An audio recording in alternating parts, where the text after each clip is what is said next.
kulanti wanaagsan daawadayaal soo dhowaada waxaan muuqaalkan ku faahfaahin doonaa oon ku dul istaagi doonaa xogaha naga soo gaadhayo dagaaladii ka socday galbeedka gobolka city ee dowladda deegaanka soomaalida muuqaalkii hore waxaan idinkula wadaagnay inuu dagaal xoogan uu socdo dagaalkii iyo meeshii uu ku dambeeyey halka canfarta lagaga soo noqday khasaaraha iyo jabka soo gaadhay taliyaashii ugu sarreeyey ciidankii dulmiwadayaashii canfarta oo maanta dagaalkii lagaga laayay halka lagu laayay iyo halka hadda la kala marayo ayaan qodobkeena koowaad ku dul istaagi doonaa waxaan qodobkeena labaad iyadana ku dul istaagi doonaa wararka ka soo baxaya dowladda federaalka iyadana waynu eegi doonaa dhinaca kaleeto waxaa cirka isku sii shareeraya marba marka ka dambaysa khilaafka somalilan iyo sidoo kale jabuuti wasiir u hadlay maamulka jabuuti ayaa waxa ay ka jawaabeen eedeymaha muuse biixi uu ku eedeeyey jabuuti waxaana isa soo taraya mas-uuliyiinta jawaabaha hawada isku marinahaya iyadana waan dul istaagi doonaa hadduu ilaah yidhaahdo soo dhawaada muuqaalka like saara aragtideena noogu reeba qeybta commentiga aynu ku bilowne dagaal xoogan ayaa maanta horta dhacay oo khasaaro badan oo dhimashiya dhaawacba leh geystay labada dhinacba dee waxa weeye meesha biyo lama kala dhaansanaynin khasaara dhinaceena naftigeena soo gaadhay laakiin waxa weeye muhiimadda ugu weyn ah deegaanada lagu dagaalamay cidda la eryaday cidda dhimasho badan cidda maxaabiis laga qabsaday cidda waxa weeye gaadiid dagaal laga qabtay dhulka soomaaliyeed ee lagu dagaalamayey ma la xoreeyey intaasaa muhiimadda ah sababtoo ninka ragga waxa weeye geeridu haddii uu waxa weye dhulkiisa ku dhacsanayo cadow iska difaacayo waa wax aadooda nin raguba u yahayba inuu rag iska dhiciyo oo dhulkiisa difaacday waa wax ceeba ma laha hadday uu dhintana dee waxa weye dhulkiisuu difaacanahayay oo jannatulfardowso ayaan u rajaynaynaa dagaalkii marka saa ka dhacay horta intiisa badan wuxuu ka dhacay duleedka degmada garbaciise ayuu dagaalka xooggiisa uu ka dhacay deegaanka loo yaqaano madaxriyaad ayuuna dagaalku ka dhacay intiisa badan waxaa halkaasi la xaqiijiyey in canfartii lagaga laayay ciidan aada u tiro badan oo saraakiishii xataa watay oo dagaalkaasi hogaaminaya halkaasi ay ku dhammaadeen oo lagu laayey saraakiisha la laayay waxaa ka mid a taliyihii ciidanka booliska ee canfarta ugu sarreeyey degmada garbaciise halkaabaa lagu dilay halkaas ayaa lagu dilay waa ninka sawirkiisa aad ujeedaan ninkaas aada ujeedaan meydkiisa ayaa la xaqiijo weliba meydkiisa way ka carareen 5 sargaal oo sarsare ayaa ka mid a ragga la laayay ee ciidamada canfarta ee halkaasi looga dilay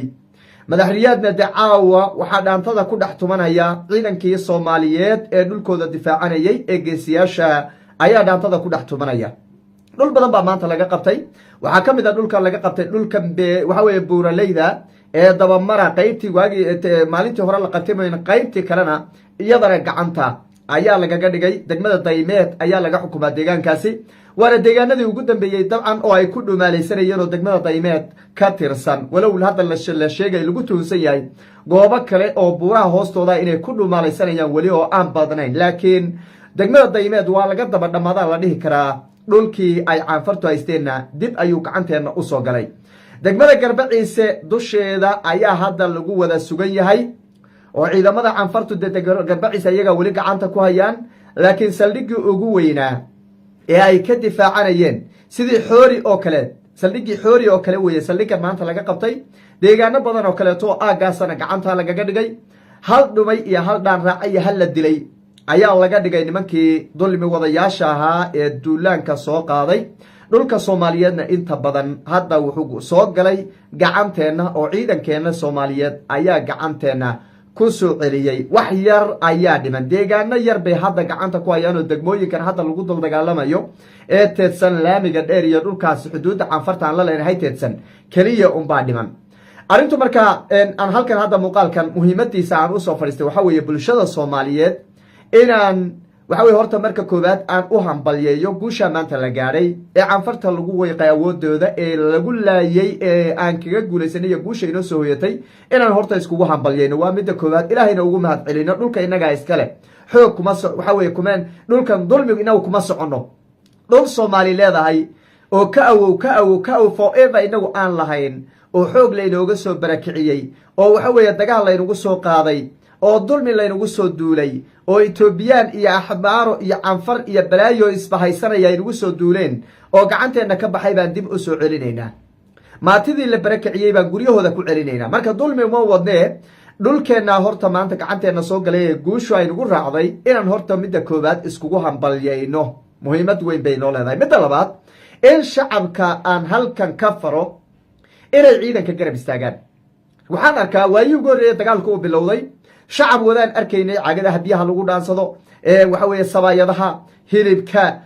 waxa weeye wuxuu daawada howlahaasaa u socday waagii ugu horreeyey waana ogsanaydeenoo dhaqdhaqaaqyada shacabku ay ciidanka ku garab istaageen guulahaad aragtay baan muddo kooban 3 maalmood gudaheed baa 200 kilomitir la gooyo canfarta si loo soo yeerinay deegaanadii ugu badnaa ilaa iyo 20 deegaan ayaa 3 maalin gudaheed lagu qabtay. maalmahan marka shacabku way seexdeen way ka fadhiisteen garab istaaga ciidanka new booliska ay garab taagnaayeen way gaabis baa imaaday in ma garanayo inay xukuumaddu shacabka la hadashay u diiday iyo in shacabku ay iska badaaleen oo isdhigteen. wardaal ma yaallo nin dhulkiisii maqan yahay maatadiisii barakac ku maqan tahay caruurtiisii iyo waxa weeye gabdhihiisii meesha lagu uurdoxo lagu laayay xasuuqaad aragtay laga geystay xusuusan inuu isdhigtaay oo uu aamusaay gobonnimo ma aha gun weeye qofkaas oo kaleeto. waa inaad kacdaan shacabka dowladda deegaanka soomaalidu ay kacaan garab istaagaan ciidamada new booliska garab istaagaan oy dhiirigeliyaan inta dhulkeennu uu gacanteenna ka soo gelayo galbeedka gobolka city oo dhan laga qabanayo dib loo soo celinayo waa in ciidanka la garab taagnaada weye. dhulka inaga maqan waad ogtihiin muhiimadda uu leeyahay. fiiri garbaciisa inaga maqan waa degmo istiraatiiji ah waa degmo qadiimi ah waa degmo awowyadan ay ku aasan yihiin ood ogsoontihiin. catayti baa maqan candhuuf baa maqan war deegaanada intayna ma u daynaa canfar miyaan u daynaa war ma canfar oo haddii la xisaabiyo jidwaaqun la-eg jidwaaq keliya la-eg miyaan u daynaa dhulkeenna.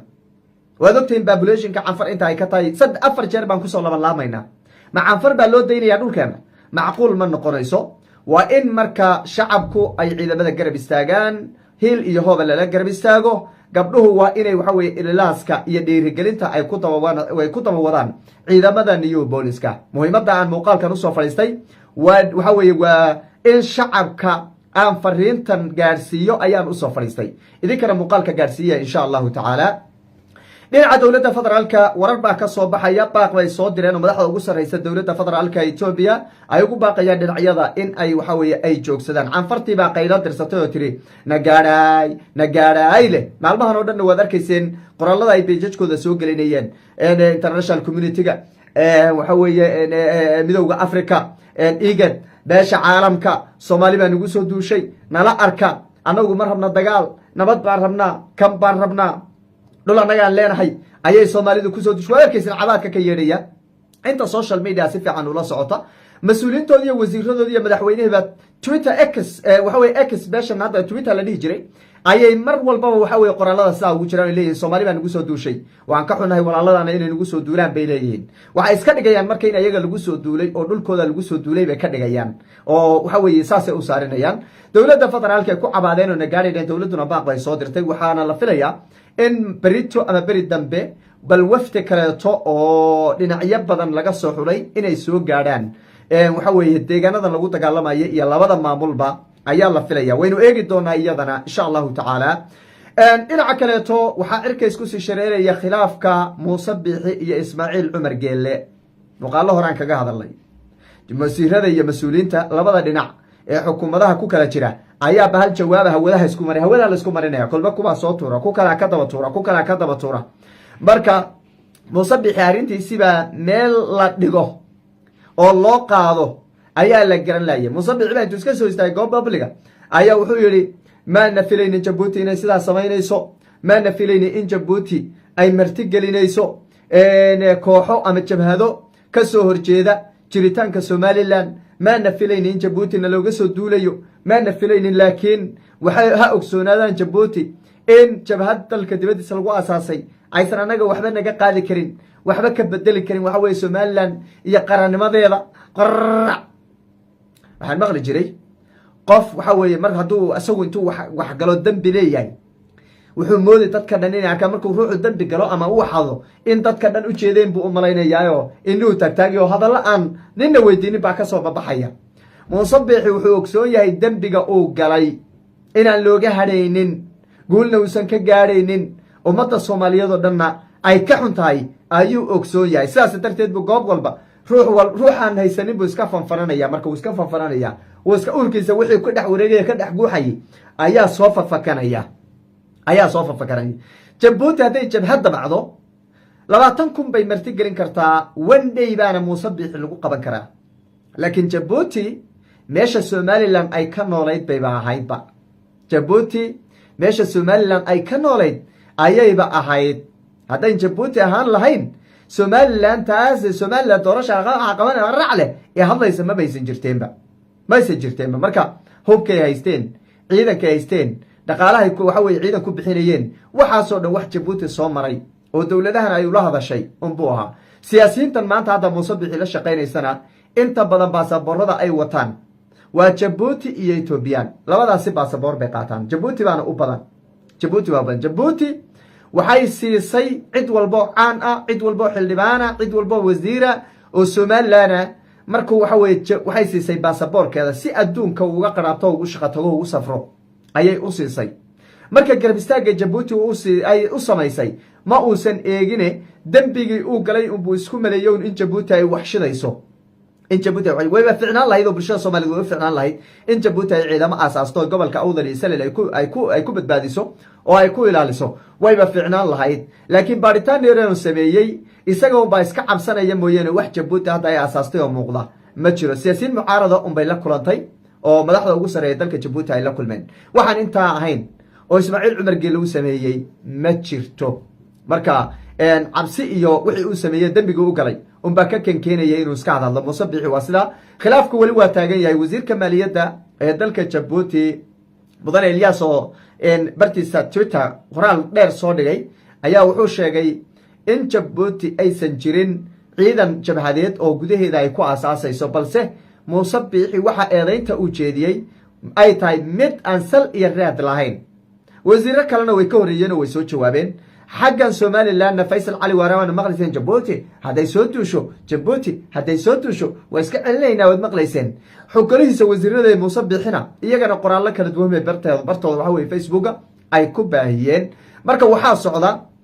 jawaabaha dhanka internetka ay isku gudbinayaan ayaa aad u soo badanaya waxaanad moodaa in ay siyaabo kala duwan uga falcelinayaan dhinacyada hadalkii muuse biixi ee markaasi asal iyo raadka lahayn ee uu bartiisa waxa weye baraha bulshada lagu baahiyey waynu eegi doonaa isha ayaan ku hayn doonaa khilaafkaasi waa sii xoogaysanaya tallaabada jabuuti ay qaadana waan eegi doonaa midda muuse biixi uu ku hanjabay uu yidhi tallaabaan qaadi doonaa iyo waan iska celinhaynana waan arkayna haddii ilaah yidhaahdo muuqaaladana dambe ayaana idinkula wadaagi doonaa hadduu eebeyn